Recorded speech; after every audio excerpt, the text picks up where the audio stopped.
Una vez más, quiero darle la cordial bienvenida al licenciado Boris Lazo, jefe de orientación laboral de la Dirección del Trabajo de El Mitra del. Bienvenido, licenciado. Un gusto tenerlo aquí. ¿Cómo se encuentra? Muy buenas tardes, Edna. Muy buenas tardes a todos los radioescuchas.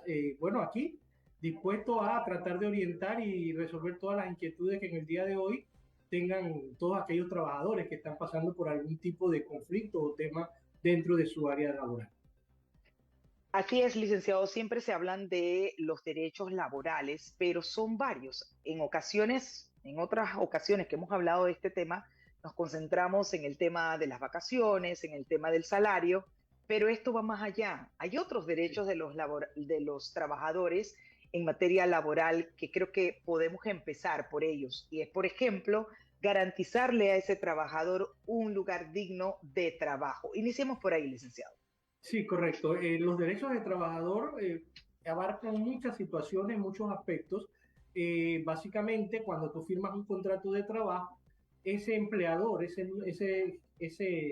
empresa para la cual tú vas a laborar, debe garantizarte una serie de situaciones dentro de esa relación de trabajo, un ambiente higiénico, debe garantizarte medidas de protección y seguridad por cualquier tema, cualquier accidente que pueda surgir dentro de la realización de tu trabajo, debe obviamente garantizarte el pago del salario convenido, debe darte el trabajo efectivo. Hay muchos casos en que las empresas, por alguna u otra razón, le van disminuyendo el trabajo y las asignaciones a los trabajadores, a lo mejor con la idea de que termine renunciando a esa relación de trabajo. Entonces eso también es verificado por nuestros inspectores cuando el trabajador denuncia que no se le está dando un trabajo efectivo. El trabajador tiene derecho también a pedir permisos dentro de sus jornadas de trabajo, a que se le paguen las jornadas extraordinarias, en fin, una serie de situaciones que sería bastante largo ponernos a enumerar cada una de ellas, pero que siempre se dan dentro de una relación de trabajo. Hagamos un alto ahí, licenciado, porque usted no me dejará mentir. Mayormente las denuncias que ustedes deciden de empleadores o de trabajadores contra empleadores se da mayormente de empresas privadas, pero muy poco vemos denuncias de funcionarios en donde también se han visto en algunas ocasiones en esa situación, por ejemplo, que usted menciona, de que se desmejoran sus condiciones laborales. Por ejemplo, yo he conocido de casos de funcionarios que por alguna razón si hacen una actuación o imponen su criterio y no es el criterio que pues puede ser que su jefe jerárquico superior está de acuerdo, los trasladan, lo mandan donde el diablo tiró la chancleta, por decirle algo.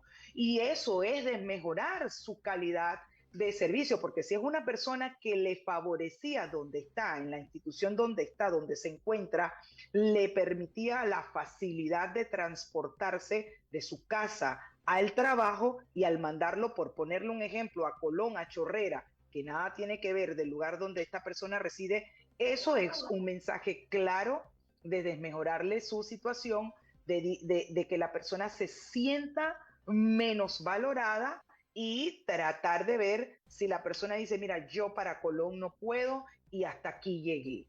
Es una forma indirecta hacia el funcionario, no lo puede votar, pero no estoy de acuerdo porque pues no eres un yes man y te zumbo para allá, para donde el diablo tiró la chancleta. ¿Qué Bueno, pasa en estos casos, licenciado? sí, mira, interesante esa pregunta. Déjame salir acá, cosa que tengo problemas con las señales. Y ya, ahora sí. Uh Ok, -huh. es importante esa pregunta porque son situaciones que vemos a diario aquí en la sección de orientación laboral.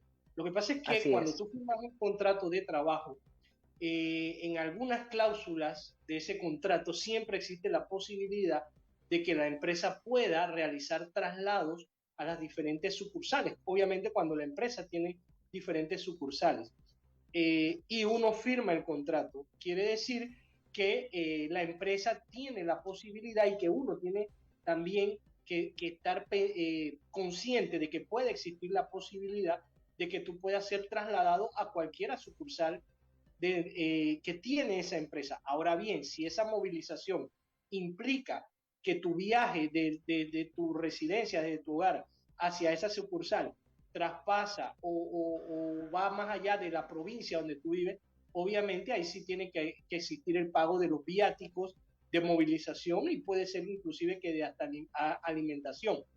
Esas son las situaciones que a diario se dan, situaciones que a veces el trabajador firma Pero el eso no contrato, no lee pasa, el eso contrato, no no pasa. comprende el Exacto. contrato y no sabe a qué puede estar expuesto. No quiero decir con esto que no se den situaciones que pueden inclusive rayar en los abusos o en el hostigamiento o el acoso laboral en contra de un trabajador por muchas situaciones, ¿no? Que también pudiésemos hablar de ella.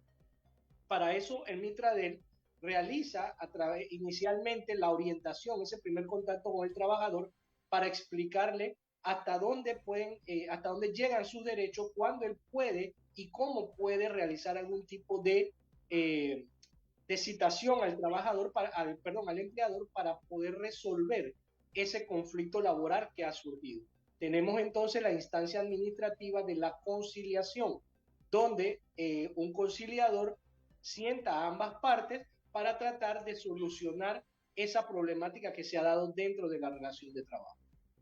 Pero ¿cómo podemos romper el temor que tiene precisamente un funcionario de perder su trabajo porque lo necesita ante una situación como esa?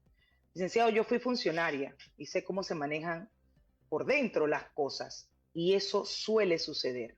Cuando su superior no está de acuerdo, porque los criterios hay que respetarlos, somos abogados, si yo pienso que la decisión es esa y puede ser que el superior no esté de acuerdo porque quiera otra sea la decisión y no respeta mi decisión, pues lo zumban a uno para otro lugar y no hay viático allí que valga. Usted se va con el mismo salario, pero es conocido, eso es un secreto a voces, que se da con la intención de que el funcionario renuncie.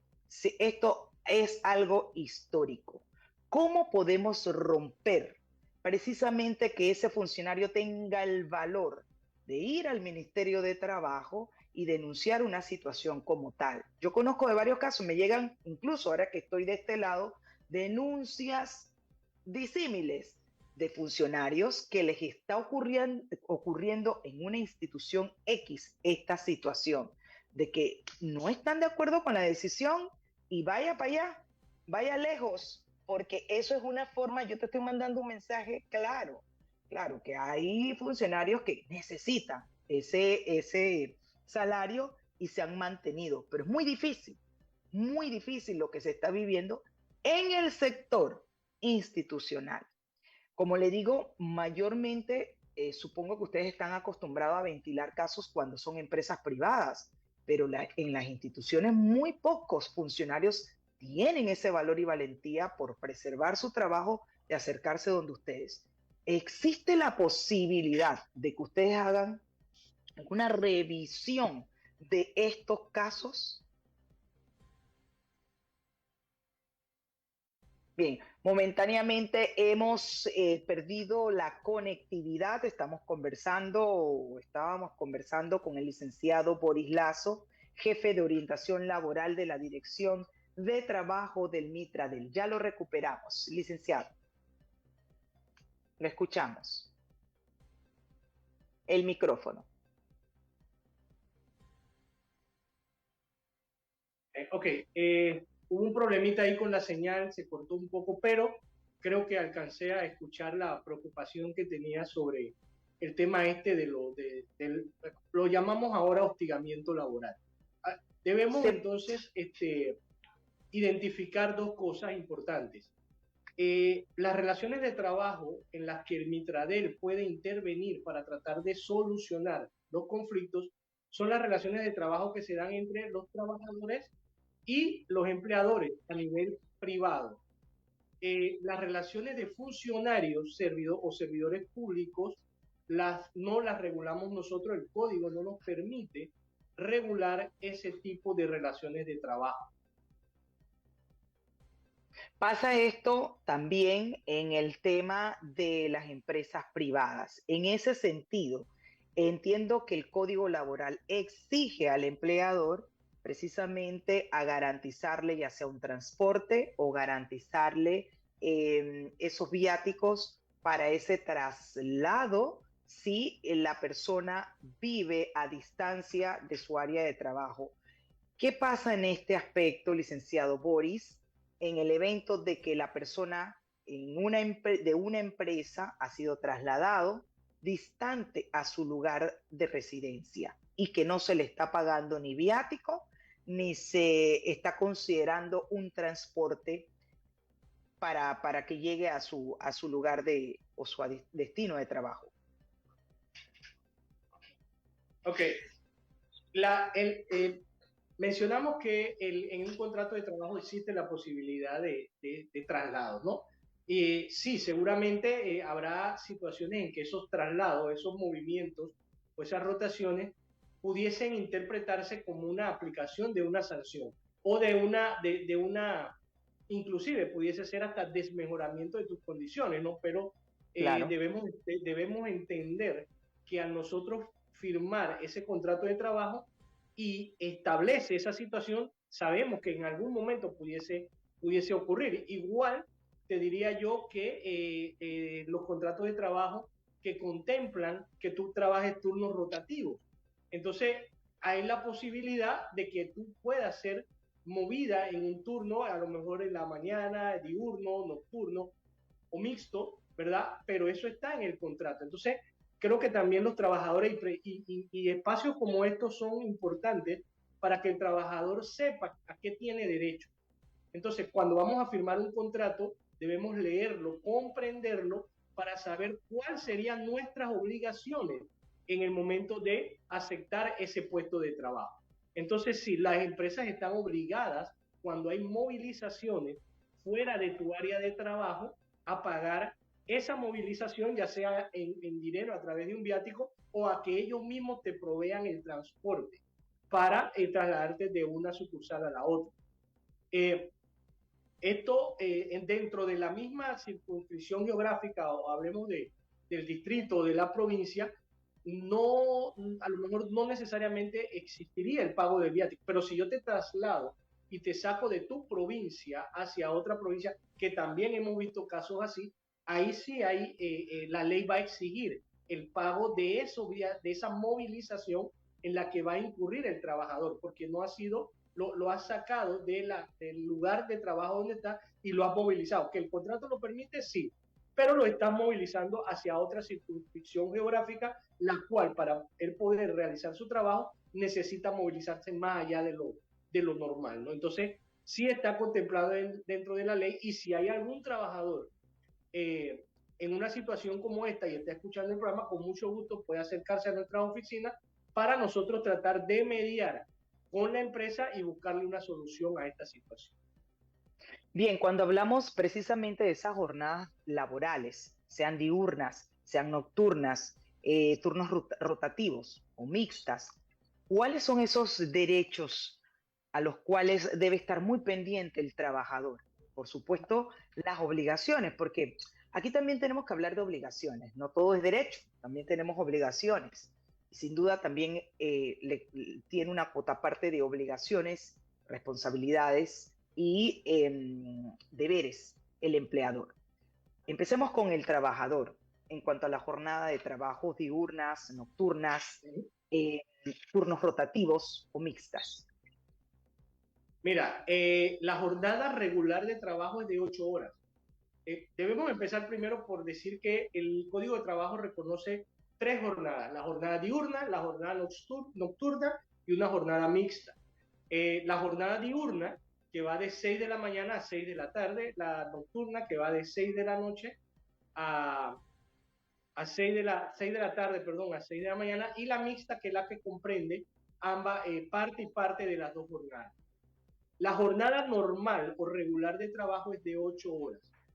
Luego de la octava hora en la jornada diurna, cada hora que el trabajador trabaje adicional es una jornada extraordinaria, la cual el código le va a establecer un recargo por cada hora que trabaja.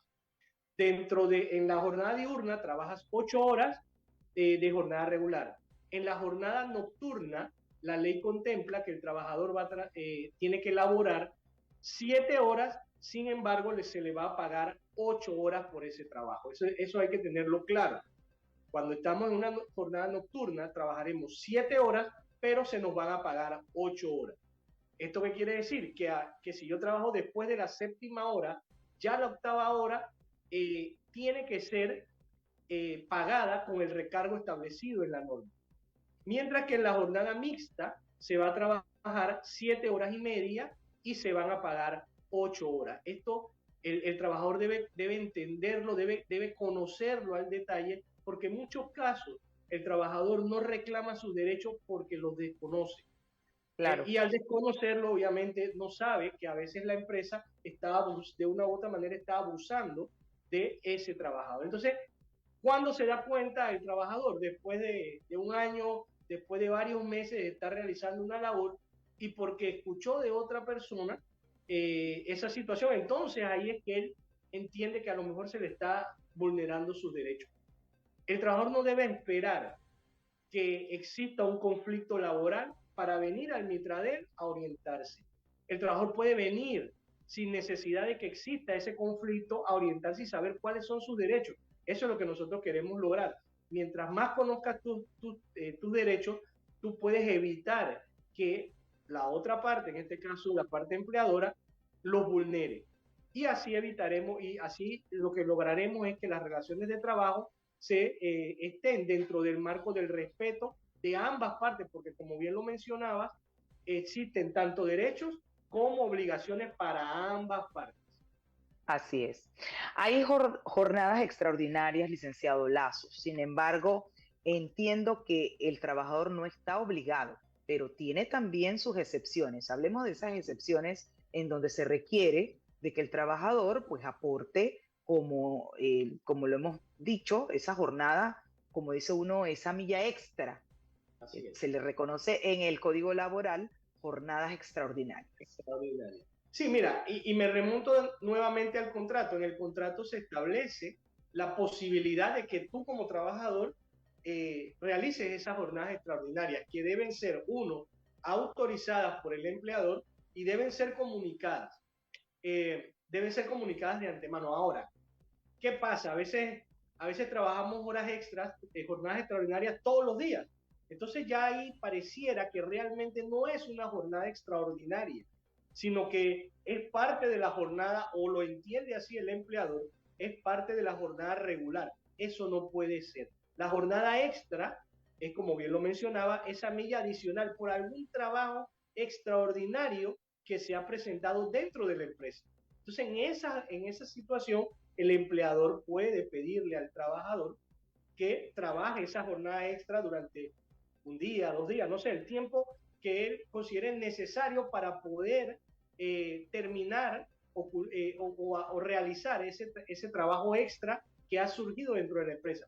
Pero en muchos casos sí vemos pues que esa jornada extra se convierte como en una jornada regular de trabajo, y ya el trabajador, en vez de elaborar las 8 horas de jornada regular, trabaja 10, 12 horas siempre, sobre pretexto de que es una jornada extraordinaria. Entonces, esos son los casos que nosotros entramos a analizar y que de una u otra manera tratamos de mediar para que las relaciones de trabajo siempre se marquen dentro de lo que establece la norma legal. Pongamos un ejemplo en cuanto a la relación laboral de una doméstica.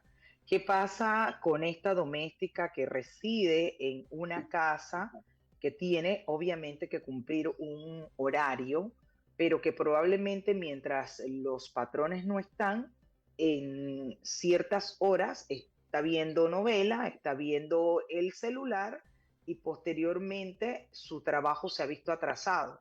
Y producto de ese atraso, obviamente después está tratando de ver cómo queda al corriente, pero que esto puede verse o malinterpretarse como que está extendiéndose en sus horas laborales. ¿Qué pasa en ese aspecto y ese ejemplo, licenciado Lazo? Mira, el tema de las trabajadoras domésticas tiene un artículo específico en el Código de Trabajo que las regula, entendiéndose que hay situaciones muy particulares dentro de esa relación de trabajo. Entonces, el código lo que me dice en cuanto al tema del horario de las trabajadoras domésticas, que duermen en el empleo, porque habrá otras trabajadoras domésticas que viajan. Estas que viajan se rigen por el horario normal de 8 horas laborables que tenemos todos los trabajadores. Pero las que duermen en el empleo, la ley establece que ellas deben tener un descanso obligatorio de 9 de la noche a 6 de la mañana del día siguiente. Entonces me dirán, entonces están a disposición del empleador desde las 6 de la mañana hasta las 9 de la noche.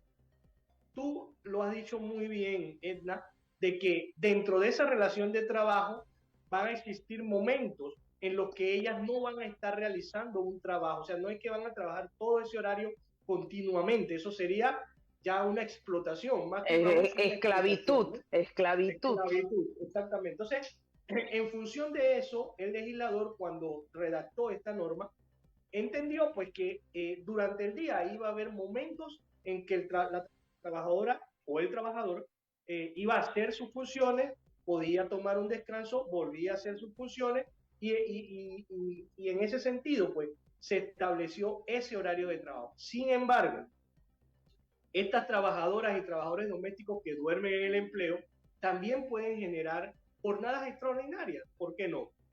Si el descanso obligatorio que establece la ley es a partir de las 9 de la noche y resulta que después de las 9 de la noche ese empleador requiere los servicios de este trabajador, esas horas que trabaje de más tienen que ser pagadas con el Remuneradas. recargo que establece el código para la trabajadora doméstica. Pero ¿sabes cuál es el problema aquí? Que como no estoy en una oficina, a veces me resulta difícil registrar esas horas. Fácil, Exacto. apúntenla, lleven un cuaderno, apunten todas esas horas que trabajan de más, que esa es su prueba al momento de reclamarlas.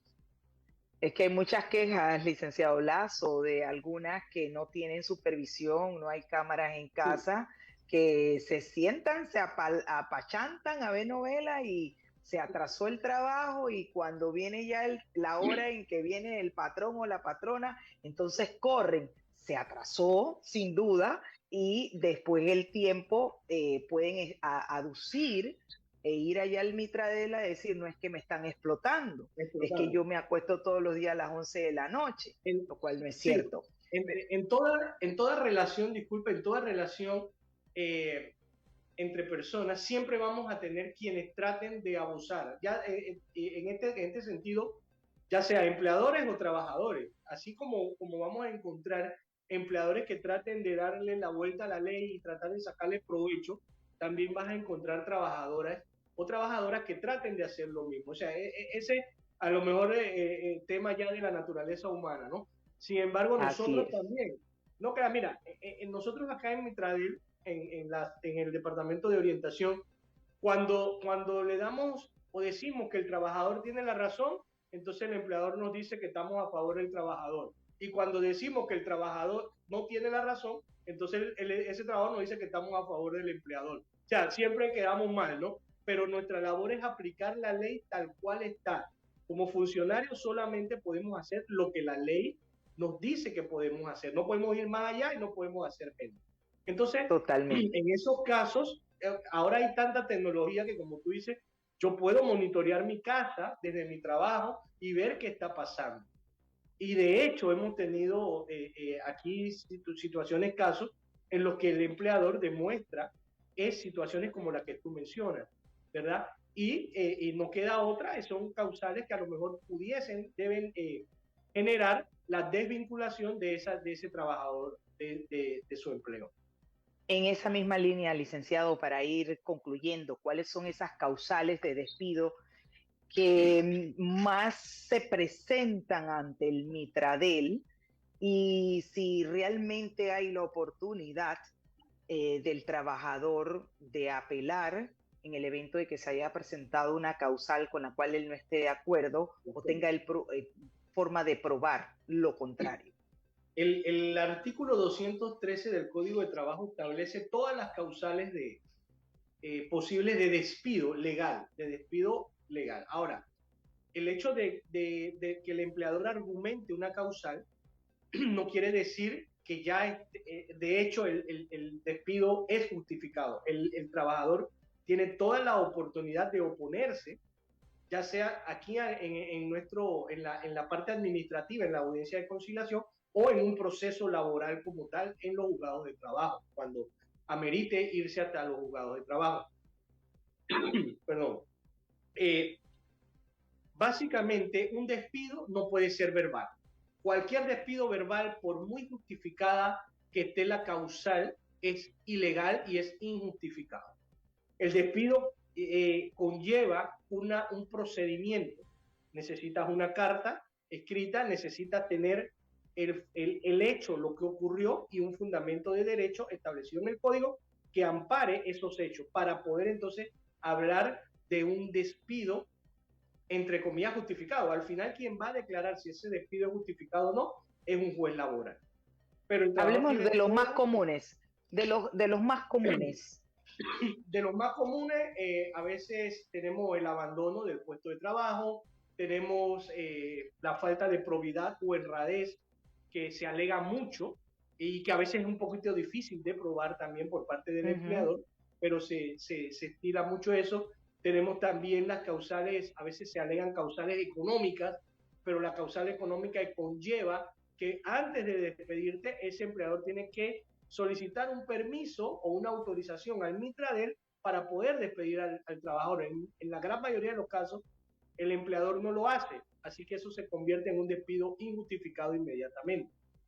También, y fíjate, lo que es importante en esto de la desvinculación es que en ese momento el trabajador tiene derecho a su liquidación, independientemente de cómo termine la relación de trabajo. Muchos trabajadores piensan que si lo despiden o si ellos renuncian, no tienen derecho a nada. Eso es falso. Pero, por ejemplo, término de la relación de trabajo tiene derecho a exigirle al empleador una liquidación que mínimo va a llevar los derechos adquiridos, vacaciones, 13º mes y prima de antigüedad. Por ejemplo, si una persona abandona su área de trabajo por 3 días consecutivos sin anunciar absolutamente nada, sin reportarse. Eso es un caso hipotético. En otro caso, si una persona le roba al empleador y hay pruebas con todo y esas pruebas de robo, usted habló de esa falta de probidad, ya tú no puedes tener ese trabajador contigo. Independientemente de esa causal, ¿debe el empleador pagarles los derechos adquiridos? Los derechos adquiridos, sí, tiene que pagárselos. Los derechos adquiridos son irrenunciables y son del trabajador desde el día 1 de la relación del trabajo. Si aunque haya robado. Bueno, hurtado, porque realmente es un hurto con abuso de confianza, no es robo, es hurto con abuso de confianza. Como lo quieran poner, ese trabajador tiene derecho a su liquidación. Obviamente ahí podrá probar el empleador que hubo un despido justificado y no tendría que pagar la indemnización que sí se paga cuando el despido es injustificado. ¿Ve? Pero para concluir, sí, adelante, perdón, adelante, cierra la idea. Es que para cerrar quería decir que esas son, digamos, las consultas que a diario tenemos. Muchos trabajadores piensan que si abandonaron, si los despidieron, no tienen derecho a su liquidación y eso es un derecho adquirido de todo trabajador y es irrenunciable. Las vacaciones no se pierden. La prima de antigüedad, si ya tienes un contrato indefinido, es del trabajador que corresponde a una semana de salario por cada año trabajado. Y el 13º mes, vencidos o proporcionales. Tenemos casos de trabajadores que no han cobrado décimo en 2-3 años. Cuando termina la relación de trabajo, hay que pagar todos esos décimos atrasados. Así que si el empleador piensa que se está ahorrando un dinero al no pagarlo cuando se debe pagar, al final de la relación de trabajo, créame que lo va a tener que pagar. En conclusión, licenciado Lazo, para cualquier consulta, orientación, ¿dónde deben dirigirse? ¿A qué teléfonos pueden llamar los oyentes que tengan alguna duda adicional con respecto al tema que abordamos hoy en relación a los derechos laborales? Mira, el Departamento de Orientación Laboral del Mitradel hace sus orientaciones, da sus servicios de manera presencial. Así que los trabajadores deben acudir a la sede del ministerio ubicada en Plaza Edison, en el 5º piso, Departamento de Orientación Laboral. También tenemos oficinas regionales en cada provincia y también en el distrito de San Miguelito y en el área de Panamá Este, donde también se pueden dar orientaciones y hacer audiencias de conciliación de acuerdo a la circunscripción de donde queda la empresa o donde se realiza el trabajo. Pero nosotros con mucho gusto, de lunes a viernes de 8 a 4, estamos aquí en el Plaza Edison para orientar a todos esos trabajadores que necesiten conocer a fondo sus derechos. Muy bien, quiero agradecerle al licenciado Boris Lazo, jefe de orientación laboral de la Dirección de Trabajo del Mitradel, por acompañarnos en el día de hoy y dar pues esos puntuales y claros referencias en cuanto a los derechos laborales y sobre todo pues dónde pueden ir en el evento de que tengan cualquier duda con respecto a este tema. Muchísimas gracias, muy amable, bienvenido Gracias. siempre. Que tenga una linda tarde. 3:45, vámonos a un breve cambio, pero al volver